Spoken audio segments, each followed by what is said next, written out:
Fix પગારના કર્મચારીઓ માટે આજે એક લોલીપોપ સમાનની જાહેરાત નાયબ મુખ્યમંત્રીએ કરી કે અમે સકારાત્મક છીએ, સુપ્રીમ કોર્ટનું હિયરિંગ થાય ત્યાં સુધી રાહ જુઓ. આજથી 2 દિવસ પહેલા ગુજરાતના મુખ્યમંત્રી વિજયભાઈ રૂપાણીએ ધમકાવતા હોય એવી ભાષામાં ફિક્સ પગારના કર્મચારીઓને કહી દીધું, તમારા પેટમાં શું દુખે છે મને ખબર છે, ફિક્સ પગારમાં જ કામ કરવું પડશે.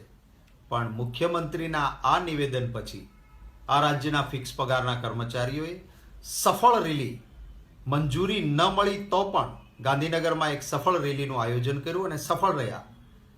અને સાથોસાથ એ ફિક્સ પગારના કર્મચારીઓ અને અન્ય કર્મચારીઓએ કહ્યું કે અમારા પ્રશ્નો નહીં પતાવો તો વાઇબ્રન્ટ સફળ નહીં થવા દઈએ. આનાથી ગભરાયેલી ભાજપની સરકાર કે જેમના માટે વાઇબ્રન્ટ એ ગુજરાતના હિત માટે નહીં, માનીતા ઉદ્યોગપતિઓને માલામાલ કરવાનો કાર્યક્રમ છે, આ સફળ ન થાય તો આ ડરના માર્યા આજે નાયબ મુખ્યમંત્રીએ કરેલી વાતથી સંપૂર્ણ વિપરીત, અમે સકારાત્મક છીએ, ફિક્સ પગાર માટે વિચારીશું પણ સુપ્રીમનું હિયરિંગ થાય પછી. અરે ભાઈ, સુપ્રીમનું હિયરિંગ થઈ જાય પછી શું વિચારણા કરવાની હોય? પછી તો કેસ પૂરો થાય. જો તમારે ફિક્સ પગારના કર્મચારીને ન્યાય આપવો હોય તો સુપ્રીમ કોર્ટમાં જે મેટર લટકાવી રાખી છે એ પરત ખેંચી લો.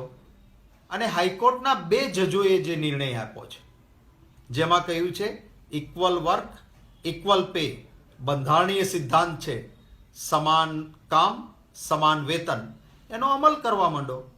પરંતુ ગુજરાતની ભાજપની સરકાર નક્કર કામો કરતી નથી, ગભરાઈ જાય ત્યારે લોલીપોપો આપે અને પછી ગેરવહીવટ કરે છે. અમારો અનુરોધ છે કે તાત્કાલિક આ અંગેનો નિર્ણય ગુજરાત સરકાર કરે અને લોલીપોપ આપવાના ધંધા બંધ કરે.